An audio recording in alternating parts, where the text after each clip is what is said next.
చాలా మందికి దేవుడు అంటే ఏంటో తెలీదు. దేవుడు గురించి తెలుసుకోవాలి అనేటువంటి ఆలోచన కూడా వాళ్ళకి లేదు. మా దేవుడు అని చెప్పుకున్నటువంటి వాళ్ళ దేవుడు గురించి రాయబడ్డటువంటి గ్రంథాలు చదివేటువంటి సమయం కూడా వాళ్ళకి లేదు.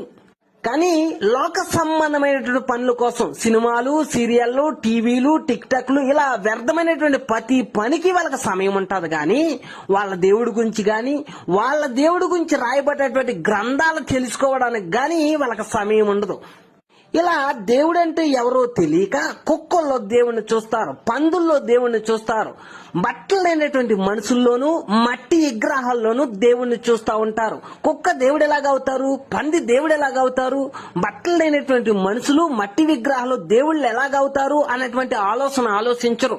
ఎందుకు అనంటే దేవుడు ఒక లక్షణాలు తెలియక, దేవుడు ఒక గ్రంథాల్లో ఏం రాసిందో తెలియక ఇలాంటి వ్యర్థమైనటువంటి పనులన్నీ చేస్తూ ఉంటారు. పైగా చర్చిలకు వెళ్తారు, మసీదులకు వెళ్తారు, గుళ్ళోకి వెళ్తా ఉంటారు. నేనేదో దేవుడి కోసం పుణ్యకార్యం చేసేసాను, గొప్ప కార్యం చేసేసాను అని వాళ్ళ కాళ్ళే ఫీల్ అవుతా ఉంటారు. ఇలాంటి వాళ్ళందరినీ కూడా అజ్ఞానవంతులు అని అన్నారు. వీళ్ళందరినీ కూడా అజ్ఞానవంతులు అని అన్నారు. అజ్ఞానం గురించి 5 గ్రంథాల్లో ఇలా రాసింది. అజ్ఞానం హంభవతి వినాయాసానం నరకం ధ్వంసప్రాప్తి.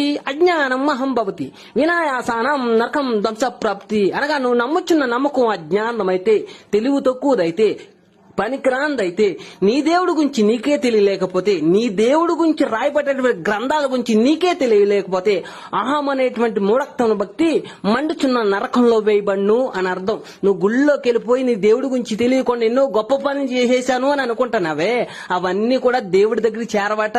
అవన్నీ కూడా అహం అనేటువంటి మూఢత్వం భక్తి మండుచున్న నరకంలో వేయబడును.